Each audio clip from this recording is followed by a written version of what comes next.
We're here today with Mr. Ernie Harwell on behalf of the Veterans History Project. Ernie Harwell was the voice of the Detroit Tigers for 42 years.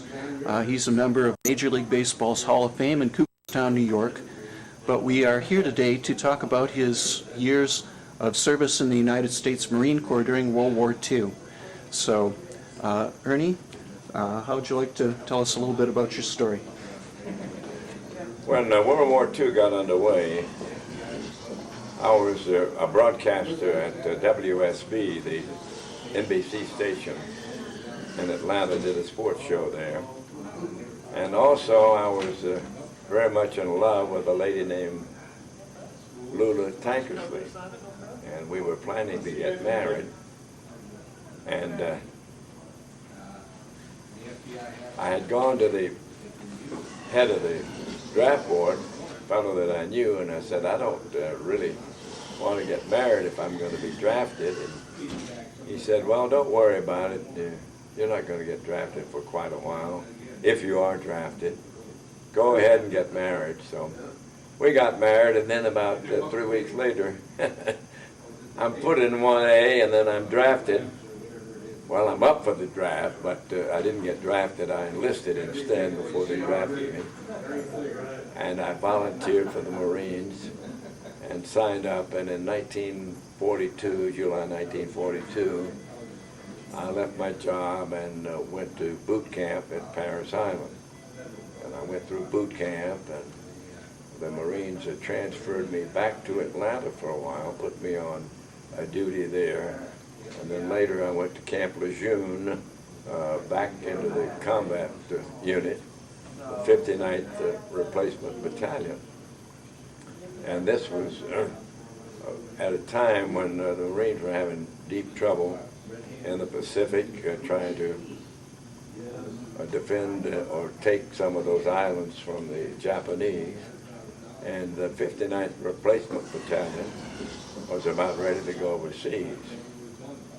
And my wife, Lula, came up to say goodbye on the weekend before we were going to ship out on a Monday.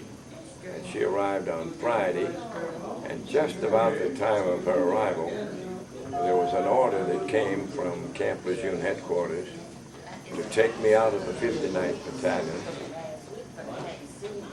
Took me and another guy and put us on duty there at Lejeune as members of the newspaper, the base newspaper called the Globe. I had no idea this was going to happen. It was completely out of the blue. But it was good news because it meant that I would be on duty there at Camp Lejeune instead of going out with the 59th Replacement Battalion. As a matter of fact, the battalion was almost completely wiped out on one of those God-forsaken rocks out in the South Pacific. And God spared me in that regard. And I stayed there at Camp Lejeune for about a year when I was transferred to Washington to join the staff of Leatherneck magazine. Leatherneck was a magazine of the Marines, as Yank was for the U.S. Army. And I was stationed in Washington. I was stationed there at the barracks at 8th and I Street, where the commandant lives and everything is strictly spit and polished. We had an office up on Dumont Circle, and I lived in a housing project out in Washington, and the rent there was commensurate with the salary of a serviceman. So the rent that I paid was $18 a month. It wasn't much of a place. It was almost a little hen house, but it was somewhere to live, and my wife Lula and our son Bill was with us at that point. So then in early 1945, I was sent by Leatherneck overseas. I went first to Pearl Harbor, stayed there a while, and did stories for the Leatherneck. I was a sports editor. I was an overseas correspondent for them. And they were talking about sending me to Okinawa, Iwo, but they didn't do that. I stayed at Pearl Harbor for a while, and then about the time the war ended, they sent me to Wake Island. Wake Island had surrendered at that point, had just surrendered, and as a member of the Leatherneck staff, I went in to accept the surrender of Wake Island in, I think it was early September 1945. And when we got there, the Japanese surrendered on board the ship, and their officers took us in to the island to see what had happened. The island had been captured, as you remember, by the Japanese, one of the first pieces of U.S. territory to fall under the surrender to the Japanese. They took a lot of fellows there to prison and back in Japan, and a lot of the civilian people were killed along with the enlisted people in the Marines. But they brought us in to see the Japanese, and the Japanese really were in such bad shape that they couldn't put up much of a fight if they had even wanted to. And they were emaciated, they were dying, they were sick. We visited some of the hospitals. There weren't too many of them left, and just about every piece of the territory had been bombed by our Air Force as they'd gone over the island. And we had a ceremony there of a flag raising, and it was a very momentous moment for us to see that the U.S. forces had recaptured Wake Island. We had a fellow named Colonel Baylor, who was the last man off Wake Island, and the Marines arranged for him to be the first man to return to Wake Island. So that was quite a moving ceremony too. And I covered and wrote a story for Leatherneck that was reprinted in some of the anthologies of military history. Also, I was at another surrender, a little island called Millie, M-I-L-L-E. I covered that for Leatherneck. And Millie was a small island that had been bombed by U.S. forces, and it really wasn't worth taking. They didn't bother about invading it at all, anything like that. We just went in and accepted the surrender. And the commandant there of the Japanese forces, the commander, told us that they could have fought on forever and were willing to had not the emperor issued the surrender orders. And these fellows, in contrast to Wake Island, were very healthy. They were robust. They were the Marines, the Japanese Marines, and they lived in these bomb craters that had been created by our bombers. And they lived on melons and fish, and they had a pretty good existence. And I interviewed the commander, a little fellow with a Adolf Hitler type mustache, and his chief interest was bumming cigarettes off the Marine personnel that he met in the talk about the surrender. And in addition to telling us that they could have fought forever, he told us that he was a graduate of Harvard University, and he spoke almost impeccable English. And later on, I read in the paper, dispatches, that he was convicted, along with some others on the island of Millie, for cannibalism, which we didn't know at that time. So then I went from Millie back to our base in Hawaii, and eventually I went to China. I went with the liberating forces of the Marines into China. That was in October, and we landed and then took ground transportation up to Tenson, where I was stationed. My first duty in Tenson was to guard Japanese prisoners. The Japanese had been put in a barracks that the French had used earlier, and we guarded these prisoners, and most of them looked like they were about 12 years old or 15 years old.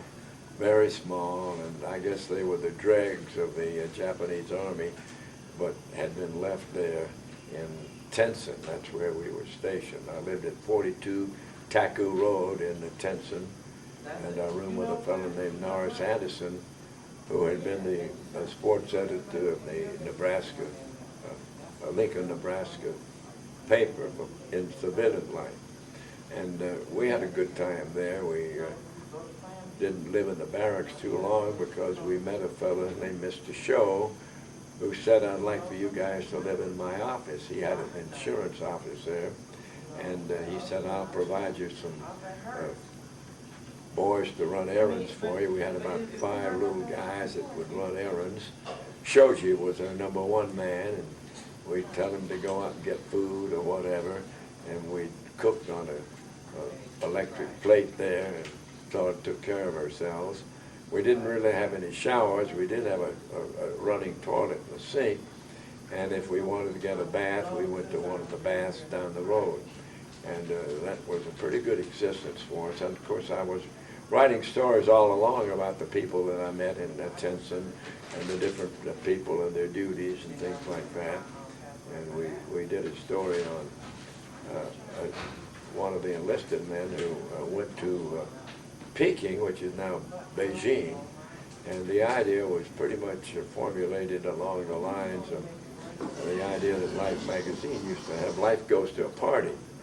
And this was Red, the sergeant in the Marines, I forgot his last name. Red goes to Peking on Liberty, and he has a couple of dates, and he sees the sights of this great historical city of Peking. And we found out that in the course of trying to find a girl for him to go out with, that the Chinese girls didn't want to go out with servicemen, #1, and #2, they were reluctant, like all the Chinese were, to have their picture taken. They had some kind of a superstition about that, and it was bad luck to have a picture taken. So we had these obstacles to overcome, and the only way we could find somebody to go out with Red, we went to a house of prostitution. And my photographer was John Jalocki, a fellow who had worked on the Detroit News. And we would sit on the couch there, and our friend Mr. Show went with us, the fellow that we took the apartment of and lived in. And he and Jalocki would bring these ladies of the evening in and take a look at them and sort of see whether they were qualified to be in the picture or not. And they finally picked a couple of girls, and we had Red take them out on a date. And of course we used a little literary license, and when the story came out, these girls were society girls from Chinese families, and they went around and saw the Forbidden Village and all the sights of Peking, and John Jalocki took pictures, and I wrote a story about it. Later on, we found out, after the article had been published and the pictures had been published in Leatherneck, some of the old Marines told me, he said, we knew those girls were prostitutes because of the way they were dressed. I think they had a slit in the bottom of the skirt or something like that. And we didn't get by with it as well as we thought we would. But anyway, I lived in China for a while, and then I finally came back in the next year, in January of 1946, and I was sent to Cherry Point Air Station for my discharge, and the problem there was the powers that be lost my record book, and of course you can't get discharged without a record book, so I had to stay another couple of weeks, and my duties then were packing grocery bags in the PX, and also working on the garbage detail, collecting garbage as it needed to be collected. But I had a friend that I had gone to school with, a fraternity brother of mine named Thad Morrison, and he happened to be a naval dentist.